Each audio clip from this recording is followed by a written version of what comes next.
गाय और उसकी विशेषताओं को लेकर हमारे देश में काफी बात होती है। सभी जानते हैं यहां हमारे देश में गोमूत्र का सेवन करने के फायदे गिनाए जाते हैं और कुछ लोग इसका सेवन करते भी हैं।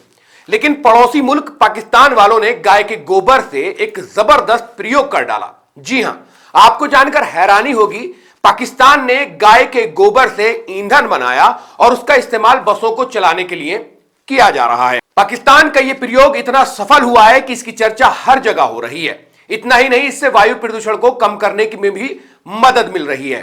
200 से ज्यादा बसों का एक फ्लीट जो पाकिस्तान के कराची शहर में पिछले कई सालों से गाय के गोबर से चलाया जा रहा है। यानी इन बसों में जो ईंधन इस्तेमाल होता है वो पूरी तरह से गाय के गोबर से ही बनाया जाता है। पाकिस्तान के कराची शहर में ग्रीन बस रैपिड ट्रांजिट BRT नामक एक बस नेटवर्क है जो अपनी बसों को चलाने के लिए गाय के गोबर का उपयोग करता है। ये बसें गाय के गोबर यानी बायोमीथेन गैस से चलती हैं। वहीं पाकिस्तान में 4 लाख से भी ज्यादा गाय भैंसे हैं। इस परियोजना को संयुक्त राष्ट्र समर्थित ग्रीन क्लाइमेट फंड और एशियाई विकास बैंक द्वारा भी आर्थिक मदद की गई है। इसमें बैक्टीरिया गाय के गोबर के साथ प्रतिक्रिया करके methane, carbon dioxide, nitrogen, oxygen और सल्फर डाइऑक्साइड जैसी गैसें उत्पन्न करते हैं।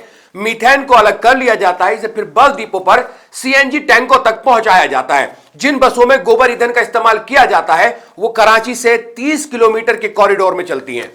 इनसे रोज हजारों लोग यात्रा करते हैं। बता दें कि इसके लिए 25 नए बस स्टेशन बनाए गए हैं जिसमें आधुनिक pedestrian crossing, sidewalk, cycle lane और यहां तक कि किराए पर बाइक की सुविधा है। कराची में तो गाय के गोबर के ईंधन से ये बसें सफलतापूर्वक चल रही हैं। जानकारी के मुताबिक जल्द ही ऐसी बसें लाहौर, मुल्तान, पेशावर और फैसलाबाद जैसे शहरों की सड़कों पर भी चलती हुई नजर आएंगी। ये 0% प्रदूषण वाली ग्रीन बसें हैं।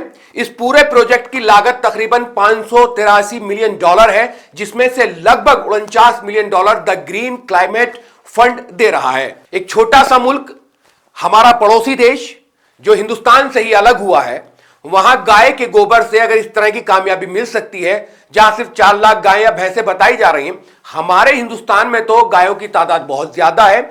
और मतलब यहां पर गाय को लेकर जो उसकी विशेषता बताई जाती है, उसके मूत्र की विशेषता बताई जाती है। अगर पाकिस्तान गोबर से ये सब कुछ कर सकता है तो हिंदुस्तान क्यों नहीं कर सकता? हिंदुस्तान में भी गाय के गोबर से ऐसा ईंधन तैयार होना चाहिए कि यहां भी बसें जो है वो गाय के गोबर से चल रहे हैं। तो एक न्यूज थी जो नेशनल मीडिया तक ने चलाई है और आज सोशल मीडिया पर इसको लेकर काफी बात हो रही है। क्या कुछ आप कहना चाहते हैं? वीडियो के कमेंट सेक्शन में कमेंट्स करके हमें जरूर बताएं। इस वीडियो में इतना ही, फिर मुलाकात होगी। अल्लाह हाफिज। मिल्क टाइम्स को जारी रखने और मजबूत बनाने के लिए हमारी आर्थिक सहायता कीजिए।